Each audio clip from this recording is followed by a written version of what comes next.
Afternoon from MR2 land, silver MR2 land in fact. Following on from the last video about the equal length twin plenum World Rally Car style inlet manifold, I've had a couple of people saying the usual things about the twin plenum ones is, oh, it's restrictive. It's like, well, restrictive compared to what? Can I have some proof please? And basically, yeah, I've already said in the last video, there's no way it's going to flow as much as like a big blob inlet manifold. That's just not how it works. But I'm not comparing it to that. I'm comparing it to like the standard inlet manifold, this one, which is proven at like 500 plus horsepower. I mean, where's the restriction? Some people say, oh, that slot would be a restriction on a twin plenum one, but the whole point of the slot, if designed right, is to be at least as much area, ideally a bit more, than the throttle opening size. So I did some sums and some measuring, and the slot works out to be 33.6 centimeters squared. A 60mm throttle body works out to be 28.3 centimeters squared. So basically the slot should flow quite a lot more than the circle. So, you know, the throttle opening. So there's no way that slot is a restriction. The only other part of it would be plenum size.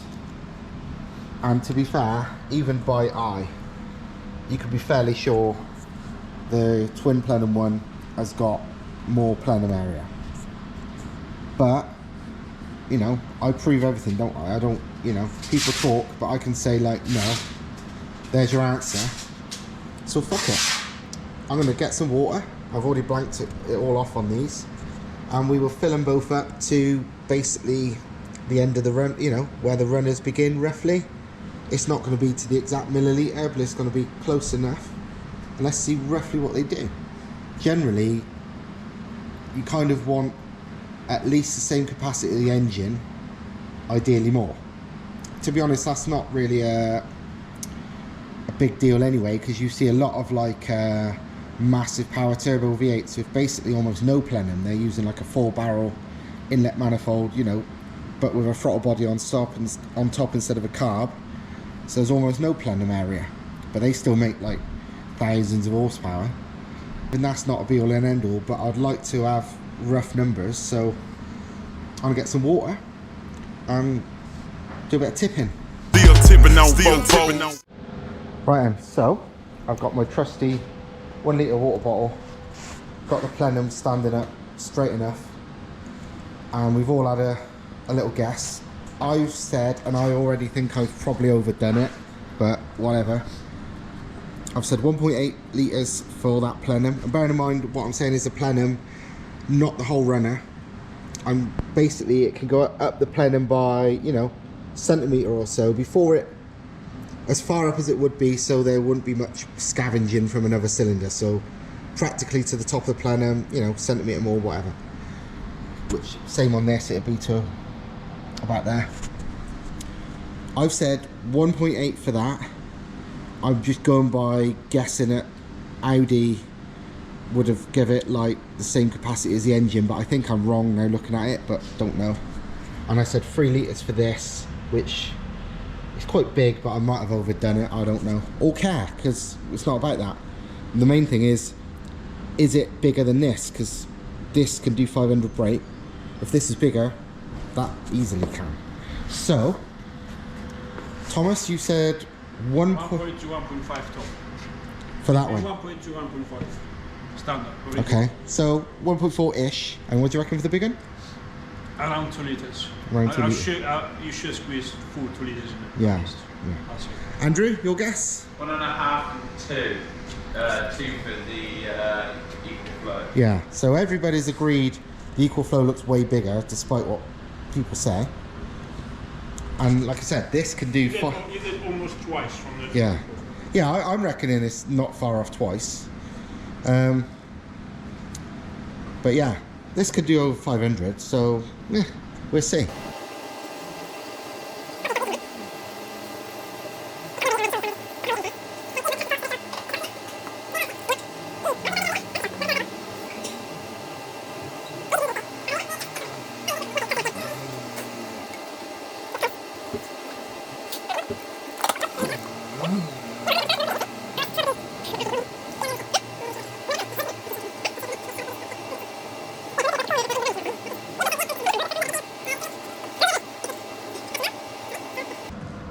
Oh, so we're beyond it already. I just fill this up to where this leaks, so To it'll the be point. equal. To the leaky point, yeah. Okay. So well, it'll be- in that case then, that was 1.5 litres. Okay. So yeah, we've More than gone up to about here, and that's 1.5 litres. So What was 1.5 litres? the small one, but filled slightly more than I was gonna go into, but it's just as easy to fill that. So 1.3 plenum only, I would say. probably, yeah. So you wouldn't that. Well, there's half a litre in here anyway, so we'll just put that straight in.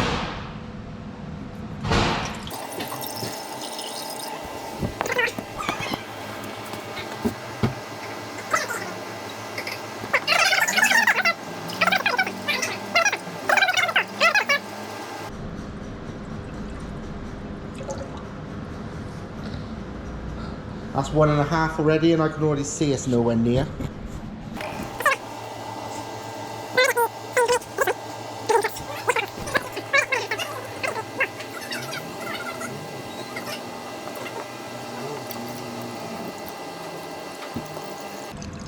There we go.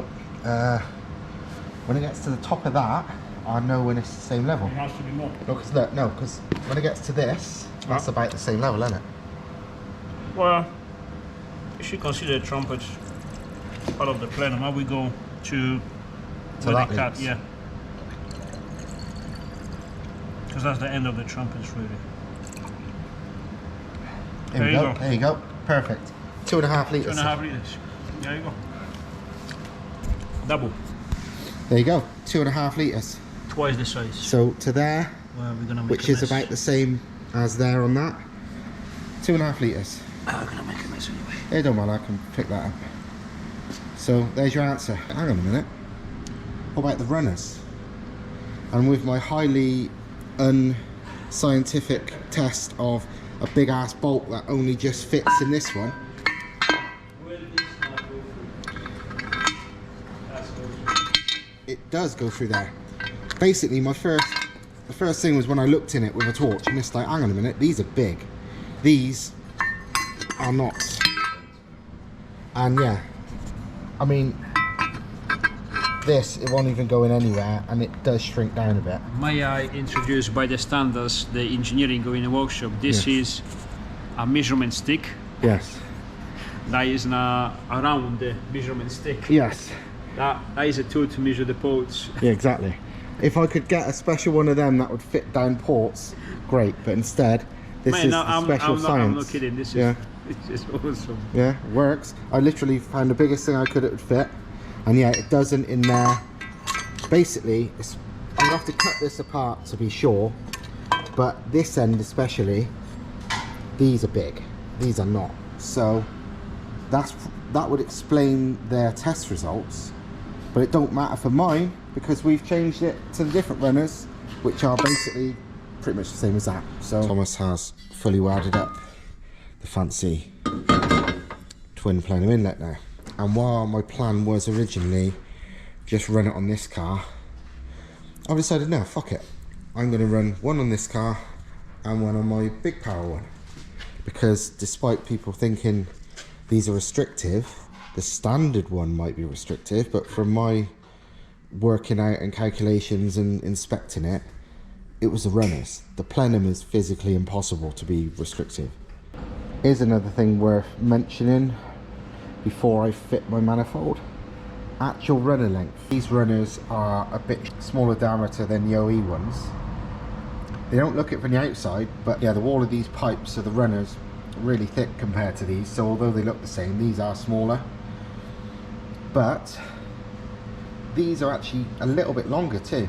Not by much, but if you don't count the the trumpet area, they're still a good centimetre or two longer. Not, you know, not much, but it's a bit. But mine, very short. Mine is almost half as long. These are about 14, 15. These, I think, 8 to 9 centimetres, if I remember right. Let me just double check.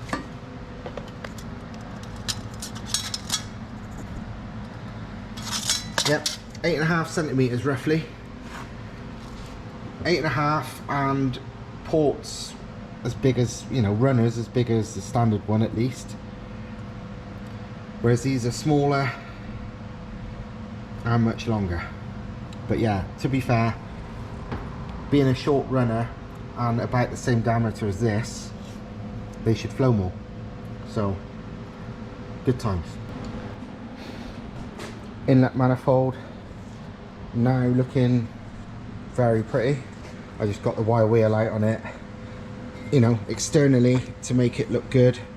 I did a little bit of porting on the inlets, not to change anything, literally cleaning up the, you know, cleaning up the standard casting, because always on these the edges are quite sharp, where they've obviously, the machine's just gone brr and cut it down and whatever, and just, you know, made it a little bit nicer.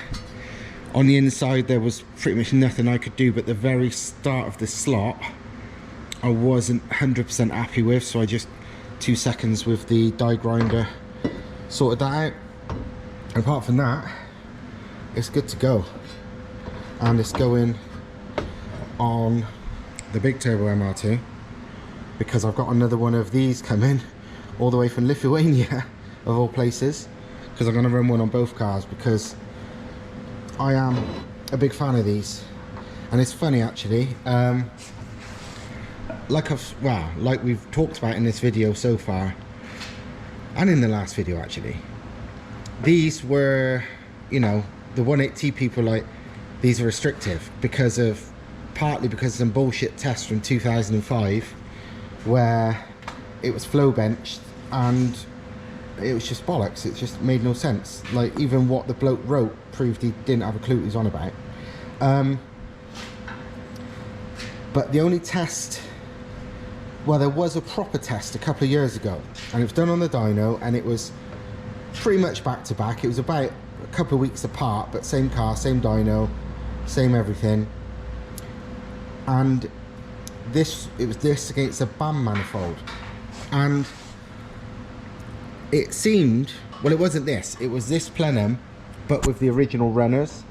And like I've shown you already, the original runners is the restriction. That plenum can't be, that will be less restrictive than the standard one, but the runners that was on this were too small. These are now like about only 2/3 the length maybe, and wildly bigger.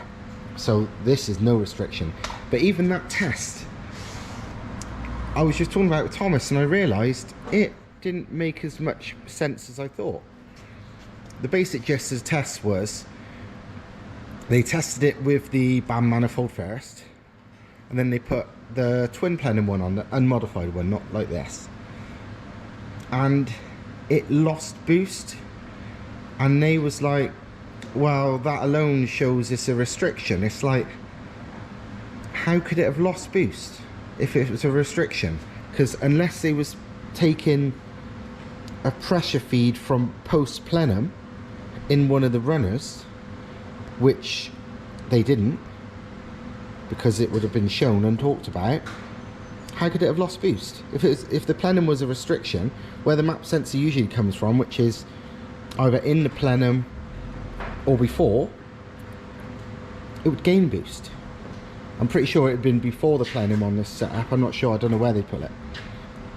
But either way, if a plenum was a restriction, there'd be more boost, not less.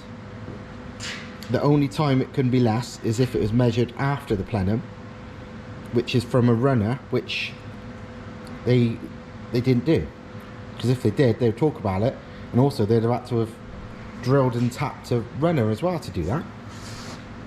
So the fact it lost boost makes no sense. and it makes basically the test say to me something else was going on that they didn't realise. So it don't really mean much.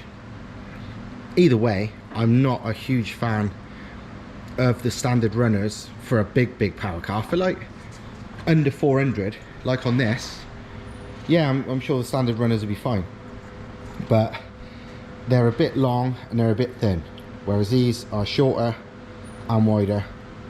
Job done. So now I better go and try and fit it to that car. Shouldn't be difficult. Well, fitting that was way harder than expected, and it's not even fully fitted yet.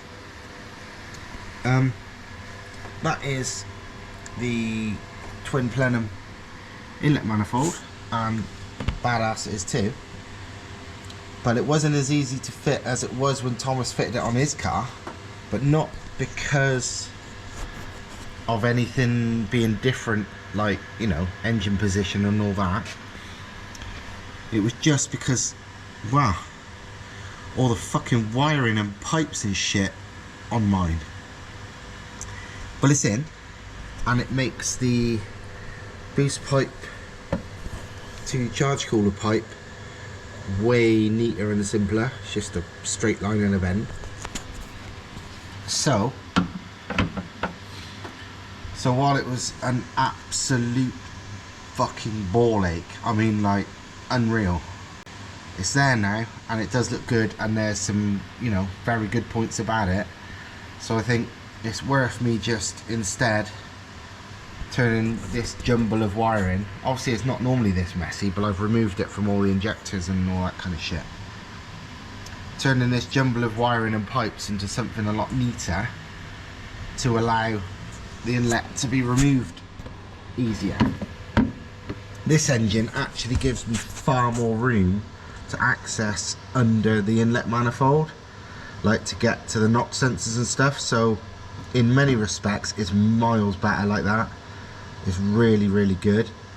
It's just, I'm gonna have to basically do what I wanted to do at some point. I'm just gonna have to basically do what I wanted to do at some point and turn the jumble of pipes and wires into something neater.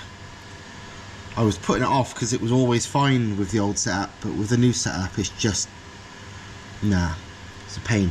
So yeah, inlet's on, not permanently yet, it's literally a couple of bolts and whatever, just so I could offer everything up, but it's on. I'm not looking forward to scraping the old gasket remains off the fucking inlet flange without being able to see it, but that's another job I've got to do. I've done a lot to sort out the engine bay, so the manifold will basically be removable very easily now. I've changed the main coolant pipe in there because it did have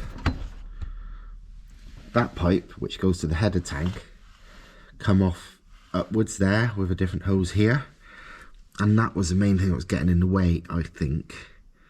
But as you can see, I've completely changed it now, so that pipe goes right around there, so it's not in the way, because the old one used to run across there, and I changed that pipe entirely.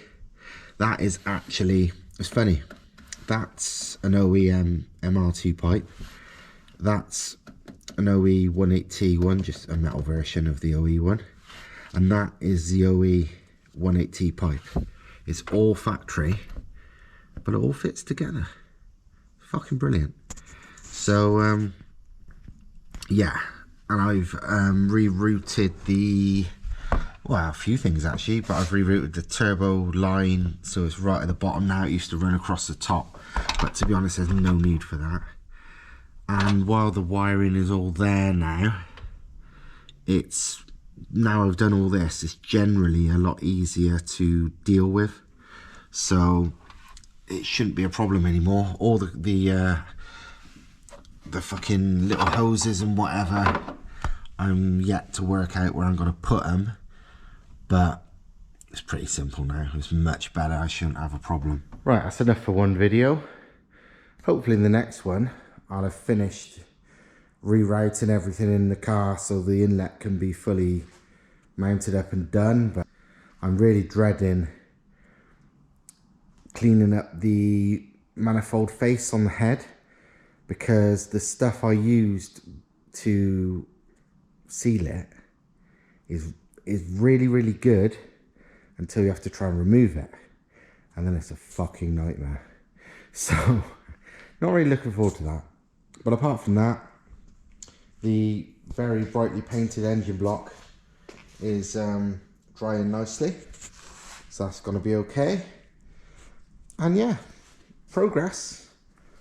And I mean, to be honest, while I'm dying to get driving either of the cars, both of the cars, and they are moving on really fast, the weather at the moment's so shit that the main thing is just getting that thing dynoed, because obviously that doesn't matter about the weather.